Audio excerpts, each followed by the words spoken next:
What if you could force your body to use twice as much fat during the same 30-minute workout? A new landmark study shows that by changing one variable, we can hit the ceiling of human fat oxidation. I'm Dr. Abs. I am a consultant in biotechnology research who is also certified at the highest level in sports nutrition at the International Society of Sports Nutrition. I've also worked with professional sports stars and athletes for many years. As well as that, I have powerlifted with some of the best lifters in the world and competed to a high level personally too. The study on screen now states that fat oxidation rates can reach up to 1.5 grams per minute in specifically adapted individuals. So basically, we used to think there was like a hard limit on how fast the body could process fat. This study shows that under the right conditions, you can oxidize up to 1.5 grams of fat every single minute. That is the highest rate ever recorded in medical literature. An exact quote from the study is, low carbohydrate availability is associated with a twofold increase in the peak rate of fat oxidation, PFO. So the data is clear. When you remove carbohydrates from the equation before your workout, your fat burning rate doesn't just go up, it doubles. You are essentially doing 2 workouts' worth of fat oxidation in the time it takes to do one. But how do you actually implement this into a routine to optimize your own body composition? I'll show you right now. The study discusses FATMAX, the exercise intensity level where fat oxidation is at its absolute peak. While PFO usually occurs at moderate intensities, about 45 to 65% of VO2 max, HIIT creates a metabolic afterburn, for want of a better phrase, and a biological environment that facilitates long-term fat loss as well. In other words, there's a sweet spot for fat oxidation called FATMAX. But the secret discovered here is that by using high intensity intervals in a low carb state, we can push that FATMAX ceiling higher than we ever thought possible. So here are some quotes from the study we take into account in order to create an actual exercise routine out of this. Number 1, fat oxidation is markedly increased when exercise is performed with low carbohydrate availability. Quote number 2, the capacity of skeletal muscle to oxidize fatty acids is a major determinant of metabolic health and weight optimization. Quote 3, exercise training is the most potent stimulus to increase the capacity for fat oxidation.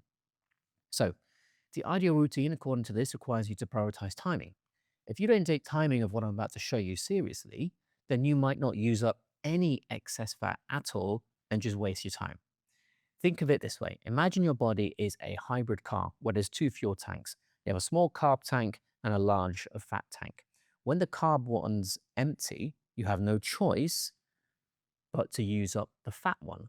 So by performing your hardest efforts when carb availability is low, you train your muscles to become fat adapted, which is just a useful label here for the conversation.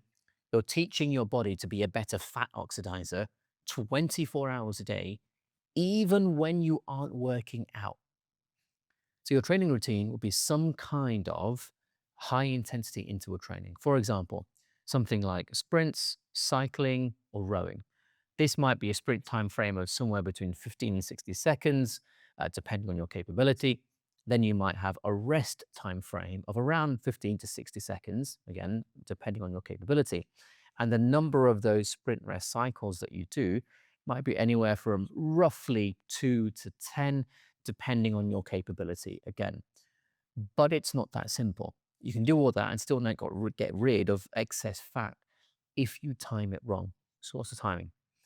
Well, you need to ensure that you are doing this exercise when you haven't eaten any carbohydrates. So an example routine might be something like having a carb-free breakfast of whatever, sausages and bacon with enough salt for the electrolytes. And then whenever you feel like you've digested everything, you go and do the interval training without eating anything else in between.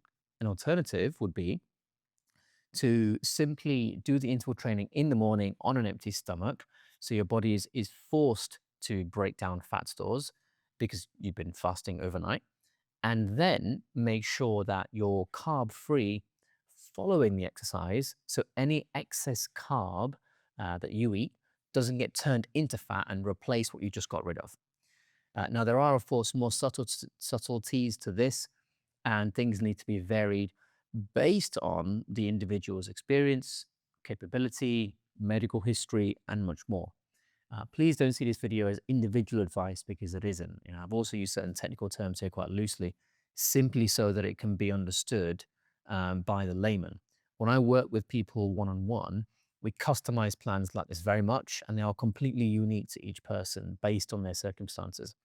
What I'd love to know though is, have any of you tried this method, or have you tried to get rid of excess fat and never quite managed for some reason? If you let me know in the comments below, I can make a follow-up to this to answer all of your questions.